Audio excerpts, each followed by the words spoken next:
Hey there, so today we have another review. This is really exciting. This is a clear bottle. This is from Grimm. So this is Grimm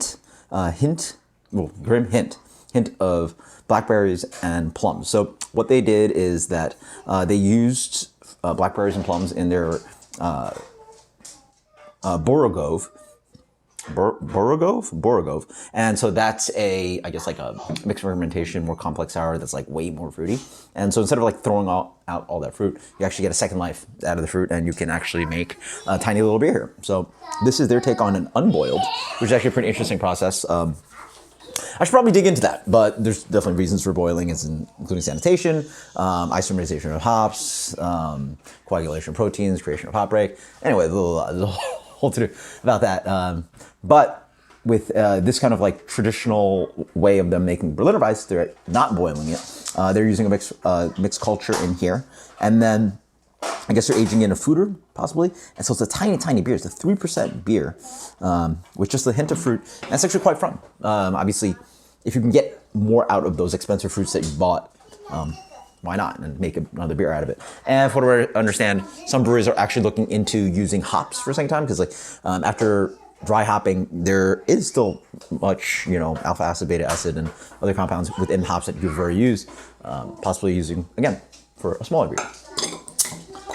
That I have yet to really try a beer that commercially advertises their second use of hop in a beer. But from the Master Brewers podcast I listened to, definitely a possibility. So tiny, tiny beer here, and clear glass. So I guess you're looking for light struck? Yeah, maybe.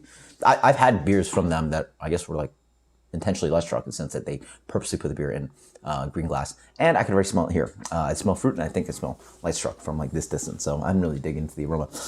Beer is not the prettiest color, right? It has this kind of like, in the light, it's like a dark orange hue, like burnt orange. Yeah. It almost has like a little kind of this kind of like brownish hue to it, but I don't think it's that. It's just like a really dark orange. Yeah. Burnt orange character. Yeah. Large bubbled, fluffy white head. On the nose, yeah. I mean, that's light struck, yeah. I think, right? Yeah, it's light struck for sure. So that's fun.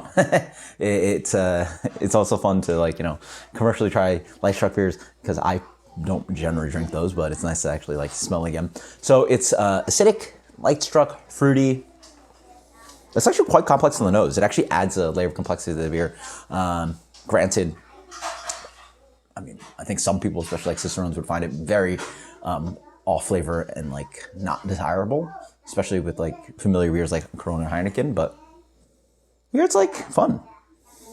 For some reason, it sort of works with the. Do you know what it is? It's the mixed fermentation character is, for me, associated with beers like Goose, so like Cantillon and Driefonteinen. I think actually Driefonteinen now is like darker bottles, from what I know, like they're like brown bottles. But anyway, Cantillon comes in green bottles, and like I just associate light struck with that funky mixed fermentation character. And here I get that.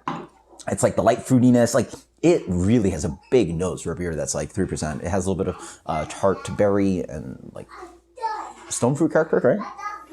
But it's like a little bit acidic. It's a little bit stinky from, again, the light struck. I get Brett too, right?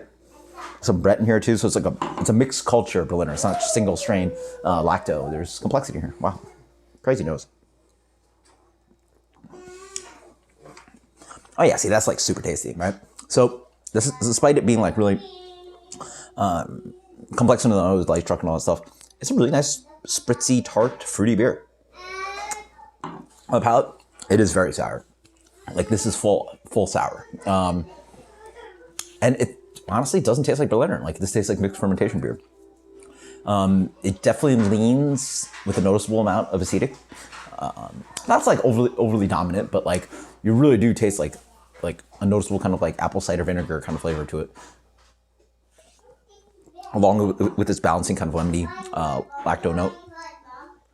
A lot of lacto in here too, so it's like, yeah, it's just a very sour beer, right? The fruit is quite gentle. The second use fruit is quite obvious. It's not meant to taste like a smoothie or like biting into a blackberry or plum. Honestly, I would argue that it feels like a lot of the contributions, even color, like the flavor wise, I feel like we're getting a lot from the acid producers and the bread. And then the fruit is